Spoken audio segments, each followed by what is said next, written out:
Grimdark, Ohio, doing another follow-up for um, day 3 wrap-up of CincyCon. Day 3 is a partial day; it's not a full day, but I'm going to do kind of recap today as well as all 3 days, and then I'm going to go through some of the suggestions and stuff I got for the game. Just kind of talk about things that came up, as well as things that I caught that came up. And yeah, just discuss how it went. So today was really cool. Had a little bit of returning folks, which was exciting. That was cool.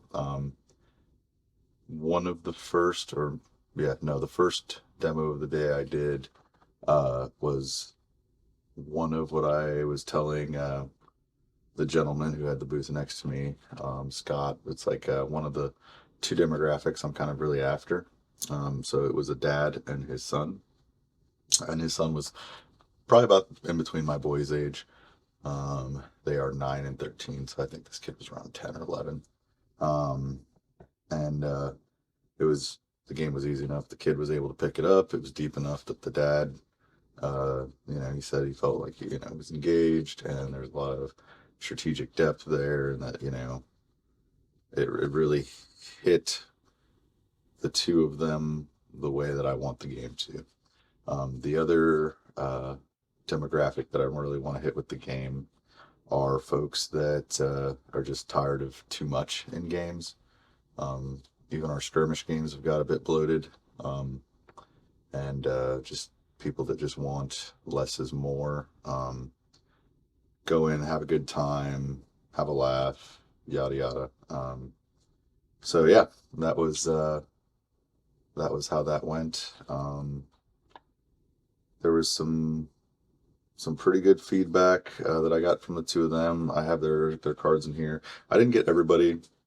There was the one guy, I want to say his name was Zach, that was playing in the 40K tournament that came over and got a whole game in between rounds.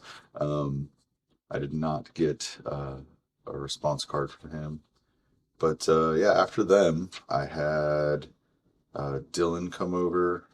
He played Friday, and he played another demo game, just kind of as it was presented, and then followed up with playing a full-size game with one of my sons, and played with some different factions that weren't actually part of the demo. So that was kind of cool. It was kind of fun. They came back that he was interested. I had a fellow that, unfortunately, I felt bad because he came by earlier when the father-son combo were demoing, and I was like, hey, I think they got another round, round and a half, depending on if they break off. They had an event coming up. You can come back and I'll play with you, or one of the boys can play with you. And then he came back later, and then Dylan was there, and I was kind of like trying to get his attention because he kind of came and he lingered and looked a little bit, and then left off.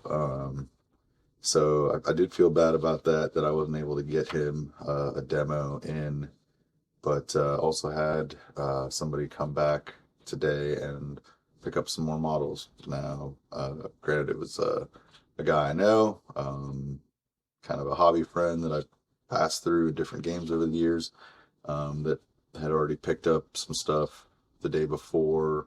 And then with the demos, I was giving a model out to folks. So he just came and finished up the faction. And he was one of 3 people today, 4 people over the weekend that had asked, hey, is the rules available on Discord or in another group somewhere, on a website, so we can start playtesting and playing, with my friend group. So that was cool. And the answer for that is, as I told them, end of the first quarter was the plan for that. So that gives me the end of the month.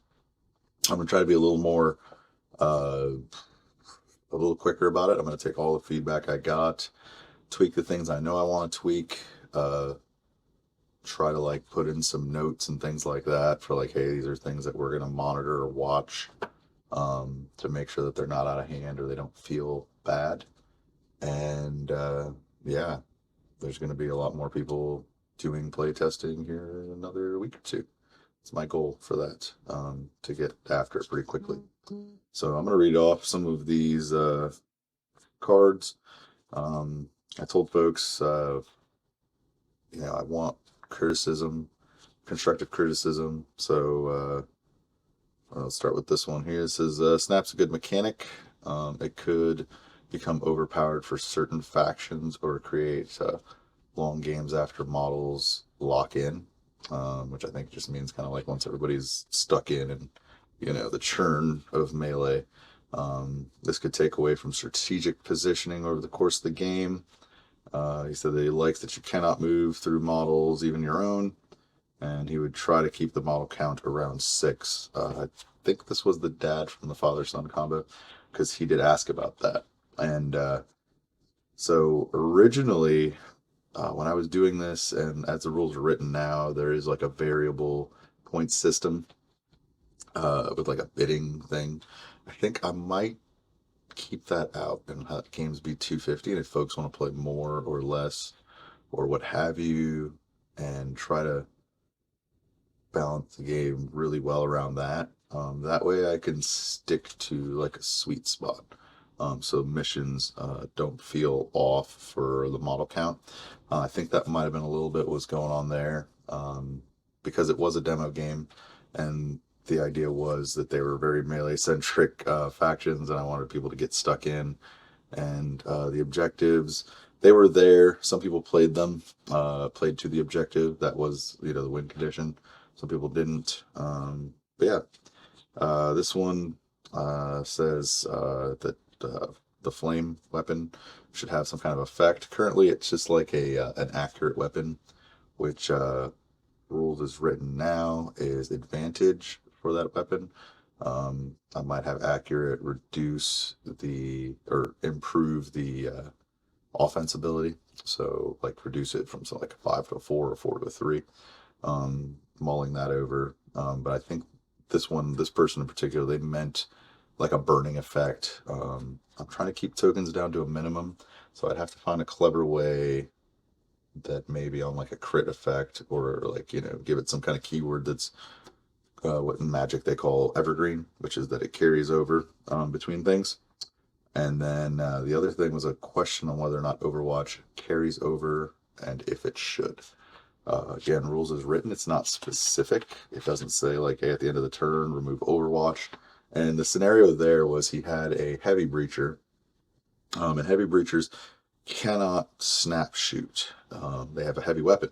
So heavy weapons does not allow you to snap shoot. The only way you can do that is by going into Overwatch, which costs action. Overwatch is really powerful. It's something that only came up like twice over, I don't know, close to 10 demo / playtests. It allows you to be reactive with your shooting.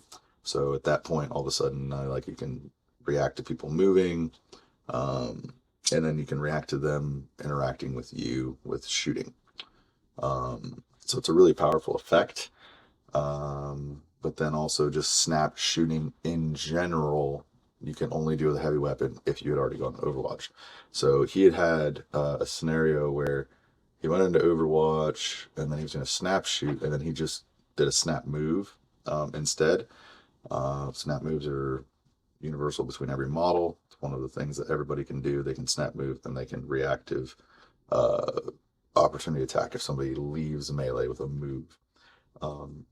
So he technically did not shoot and burn the Overwatch. So he was asking, on the next, he's like, hey, can I snap shoot here and then move shoot, or snap shoot here and then shoot?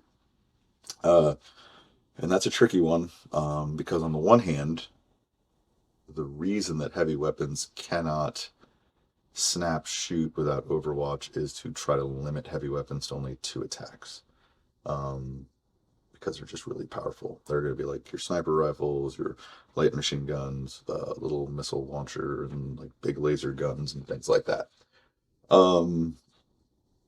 But if you had spent the turn previous locking in with a Overwatch, allowing you to have like a really powerful follow-up turn where you get like hey, I had my carryover Overwatch. I'm gonna snap, shoot. I don't know. It's kind of something I got to play around with. So that was a good one. So this next one says, do the Guardian abilities snack or no? This was because the Vase have a Guardian ability where they could basically help their allies within 2 inches with in melee get an advantage. And it's a way to like it's kind of disruptive and protective um, effect. So I didn't really have an answer for that. The rule is written does not say only once. There's no rule. I don't believe that I have written in the rule book that says, hey, abilities don't stack with the same words. Some games get around that, like one page rules, Grimdark Future. They have things where it's like, models have fast, so they move a little further, they charge a little further. And then there's also like some separate effect that's named something different that's literally the same rule as fast, so that they can double stack on certain models, or that you don't give fast models fast again, or things like that, right? So that's something I have to think about, whether or not that's intended or not, because I think with two, while it is pretty oppressive, especially with the vase having intuition, once you can almost power through it. And on if you're playing clever with the Iterax, they have the ability to, use the grasp if you have Tenebraxes. So they have like a way to circumvent that. That was something that somebody picked up on that I was really surprised. I didn't think anybody would. But again, like people, gamers are sharp, man. So it's just something I got to think about on that one. And then in this says, I think that if you're size 2 and you try to get on top of terrain, it should cost more. If terrain's size 2 as well, it feels a little too easy to go up terrain. Temporal stuff seems a little overpowered, so maybe it should also be 5, like the normal movement. So what that's saying is the Vase, they're all slow. The Wardens are just slow. They don't have anything else.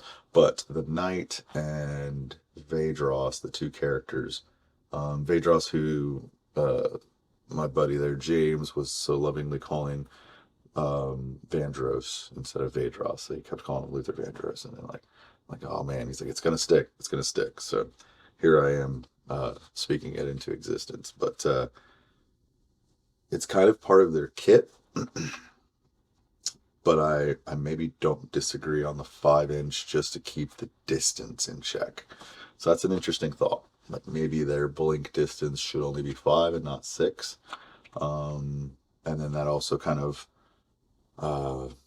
what's the right word? Mobility gates the vase a little. It caps like how mobile they are, because otherwise there's not as much of a drawback from them being a little on the slower side. And then the thing about terrain is that the rules is written, you compare your size to the size of the terrain. If there's a difference, cool. Say like a size 2 and a size 1, you lose an inch when you're moving into or through it. And if there's no difference, there's none. So the demo was played with 2 factions that are exclusively size 2. So that meant that there was only one spot on the demo table where they would actually be movement impaired or influenced or affected. On a full-size table, like there's this, I got it packed up somewhere so it's not closely available, but there's this like rocky stack that I have that's scratch built. And it, depending on what size you approach it from, it can be as high as 4, I believe. And then depending on, different sides, there's a gradual side, and then there's like a piece that's like a 1, and then they're stacked together. So there's a spot that's a 2, and then if you have the other piece on it, sorry, it would be 3. So it's tricky, right? In my mind, the way the game was designed, size 1, they're there to take those movement penalties, and you cannot snap into or over things that give you a movement penalty. So maybe the trick there is that you can't snap between elevation, and that would be the workaround for this, where you keep size 2 models having that effect, or or it's as simple as upping the size of all the models, and you make the human size model size 2, the bigger size model size 3, and you just say something like, you compare your size to the terrain, and it reduces your movement by the terrain size or something like that. Um, but I do want the game to be very mobile. I want people to be able to move and snap and hop around. So it's kind of a tricky one. I see where they're going with it, but I also am a little reluctant on that feedback. So this one was from, they left their name on here, Jeff. So maybe add more lethality for 4-turn games or increase to 5 rounds. Overall, great game. And that's one of those things, where uh, I'm struggling with that too. I don't want the games to be too quick, but I also don't want them to be too long. So it's a tough one, figuring out how many rounds the game should be, how much damage things should do. If anything, with this one in particular, I'm going to up the lethality.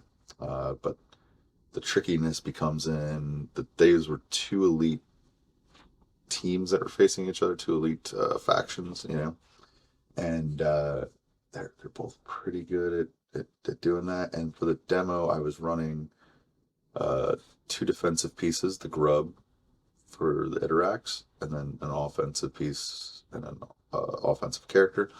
And for the vase, they had essentially 3 defensive pieces and an offensive piece, but the character Vedros has the flurry ability. So if he's already attacked, he can snap attack. So it was like a pseudo offensive piece in a way. I think in a normal game, unless you were playing a specific mission objective, you wouldn't have a comp like that. You'd be a little more on the gas, on the aggressiveness. And I think if players want to have all the beefcakes and be a very tanky style of play, that should be available.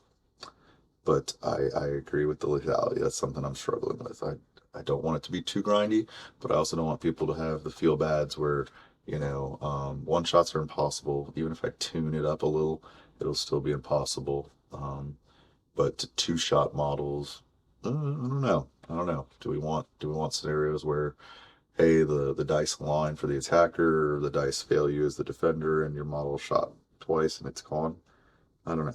So this one just had a similar thing. It was number of rounds, maybe go for 3 rounds on smaller boards, 4 on the full size game. Good feedback. The game is designed for a 3x3. So it's kind of almost similar to the last one there. This one came from Jason. And then there was also the conversation about number of rounds on sizes. So 4 turns worked on the small board.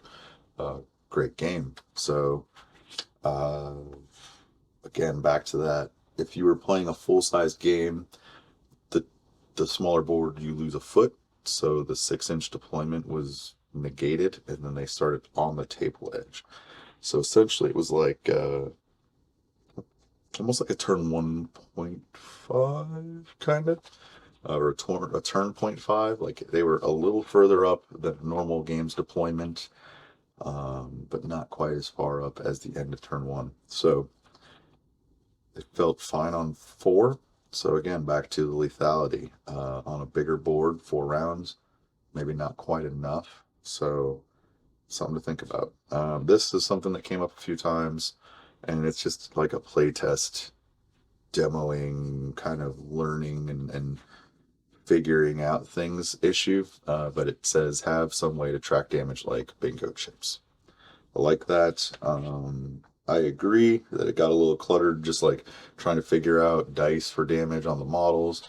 Maybe having a model, a damage tracker on the models. So I know back in the day, War Machine and Hordes, they used to have like plastic sleeves that they put around your stat cards so that you can mark the damages on the jacks. I'm sure BattleTech and other games probably do something similar so that you can then dry erase it. So you're not like always wasting paper, right? Um, Something like that's a possibility. But then I also know that while I'm designing for a casual game of, oh man, I've had some nightmare scenarios with War Machine Hordes players where they do the go to mark something, especially on War Beasts because they were a spiral, and they would do this like wipe and then like, oh, there's my finger, wiping something away. And that's just one of those things. Like, I guess at the end of the day, don't play scummy people, but I don't know how to track damage. I don't know what the answer is for that. If just put little chips on the card, or keeping it clear off the board, I think is a good idea. So, but that is, again, that's just more of like a, hey, this is in the design prototyping phase. I joke that with a few people that the game is still so early and indie that we're using spreadsheets and Google Docs and paper cutouts for stuff, right? This one was from Corey. Great guy. He was hilarious. I really liked Corey. Before I read this, he basically was like, "Hey, man, I have like ADD. Like, I'm not one to focus on these kind of war games, and this game completely kept my attention. I felt like I was engaged the entire time." He's like, "In the pace of play, he's like, it's almost like playing a video game," which are all things that I love to hear. Um, so yes, like that was great to hear. And he's not really a gamer, a war gamer. He plays board games and things like that. And the reason he stayed away from war games and a lot of kind of like the heavier, I guess maybe styles of games is he's like, once I see a block of text that's more than like a sentence or two, he's like, I'm done. I'm just not about it. And I understand that. Like it's not for everybody. But he said. I would highly recommend your game because it's easy to learn. I would suggest using token counters to keep track of health. So similar, I think these were both I think he played with his uncle, if I remember it. So I think that was the two of them. They had a similar feedback there just for sake of board clutter. So this one does not have a name, but it says, be careful with range weapon power creep. They did not play, so they played with the, just the Vase and the Iterax. So I think their concern was they either played the Vase and had no ranged options, or they played the Iterax who had some, the Vase had none. And that's just design, right? Like that's every faction is going to have strengths, weaknesses, and you're going to have ways to overcome them. The Vase have intuition, which is bananas, right? The first time they're targeted every turn, they get advantage. It's really powerful. So if you're not at an elevation, if you're not a breacher where you got your cool little aimbot, if you're not ganging up on them, outnumbering them in melee, things like that, you're probably only rolling one die, right? And even with those scenarios, you're maybe rolling two on that first attack. And then they have decent defense. They're really tanky, and they're able to, like with the teleport, to get into weird places. But I do agree on that. Right now, the max range is 18. I might dial that down. I might make rifles more like a 15-inch range and move like sniper rifles, which there's not yet, but there is one that will be coming soon. 18. 18's half the board. Is it scale appropriate? Probably not. But it is a game, and at the end of the day, you play, you make the rules follow, the game. We're all playing make believe here, right? So keep the current terrain count high. More terrain is better. I agree with that completely. There was, again, the demo was Vase and Iterax. They have larger bases, and they're melee. And I really just, for this first showing of the game, I just really wanted people to get in, look at the models, get cool models stuck in together. I had a few times where people were, taking pictures, and that was great. Hopefully those pop up on the internet somewhere. I'd love to see it. But I do agree that dense tables are a good thing, but also too dense is not good in some cases for some factions. So, for example, um, Mac is not in the game for people to play test yet, really. Um, but he has seen play. He's got a rule grounded, so he cannot climb. So once terrain is higher than 2, which is his size, he can't go up it. So if there's not something that allows you to go from like 2 to 2, if something's 3 or more, like he just has to look at it and hang out. And then he's also a large base, so there's going to be times where he just can't fit into places. That's design reasons, because he's just a big lumbering tank. He's there to soak up damage and disrupt, movement paths and things like that. But too much terrain can make it so that models like that are just almost unplayable. Um, and we don't want that, right? So that becomes like a thing where I'll probably have to figure out number of terrain in the rules, number of recommended pieces of terrain, and a distance between, just to allow for that, like so many inches and things like that.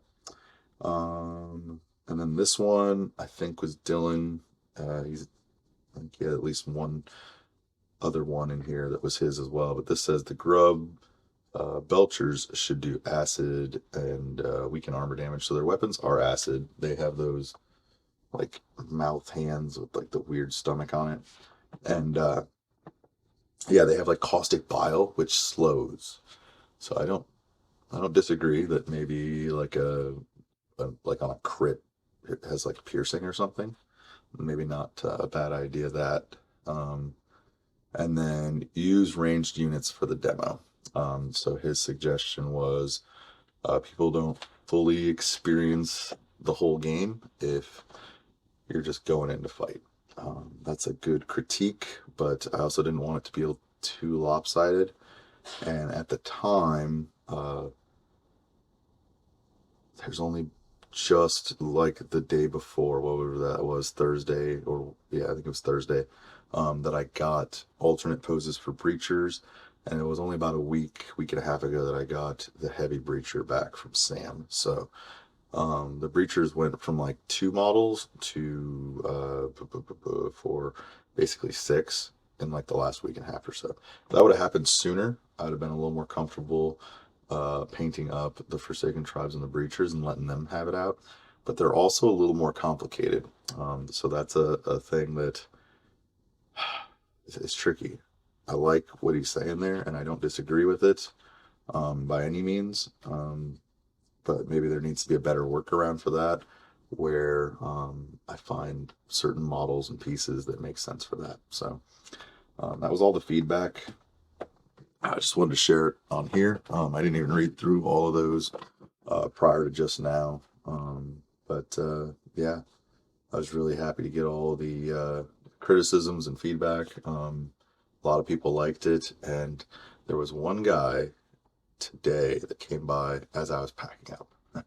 And so he didn't get to play. We just talked a bunch, and I pulled out models after I'd already packed him and was showing him off. And he made a comment about Grimdark, and we talked, and the more he's like, a lot of this is kind of more of a pulp style. I was like, oh yeah, no, totally. Like there's definitely a lot of pulp influence. I'm not a heavy reader. When I do read, it either needs to be like really good, and I don't want to ever feel like I wasted my time with a book, which sounds ridiculous, but it's just not like my favorite hobby. So when I do read, I want it to be a book that I'm gonna enjoy, which is like counterintuitive, because you don't even know if you're gonna like something until you do it, right? But so I'm really selective on books that I read, unless they're short. Short stories, I'll chew through short stories, especially the old pulpy stuff. I love old pulp. Um, so yeah, a lot of Robert E. Howard, Burroughs type stuff, old Lovecraft stuff. And then just the themes are great. I love, it was like this time where like science hadn't caught up to like the understanding hadn't caught up to all the ideas that the little bit of understanding that they were starting to get developed, right? And I just love that time. They were just so full of just all these crazy ideas, and they just had fun. They just had fun. And but as we were going back and forth and talking, he's like, "Yeah, this is this like grim pulp," and I loved it. I joked with a friend of mine last week that about the whole thing. I think it's a video that it's actually one of the videos doing better on the YouTube channel, where I talked about like what is Grimdark to you, because I approach Grimdark from tone and theme setting kind of thing, and a lot of people now approach Grimdark from a visual place. And this guy said exactly that, more or less. He's like, "Oh, have you seen Grimdark Compendium?" And I was like, "Oh yeah, yeah, yeah." And he's like, I mean, they're just adding layers of grime and darkness and kind of wear and things like that to models, and you could do that with yours. And I'm like, yeah, yeah, I could. If like I wanted to present that kind of style, but like Don Serrato's jokes about his being grim pop. Um, some people have kind of brought up like that grim pop. Grim pulp, I kind of like that. It kind of stuck in my head, so I don't know. I might be using that more and more. And if I ever see said person again, and I am using grim pulp on the regular, I will have to like just gift him some minis, because I really do like grim pulp.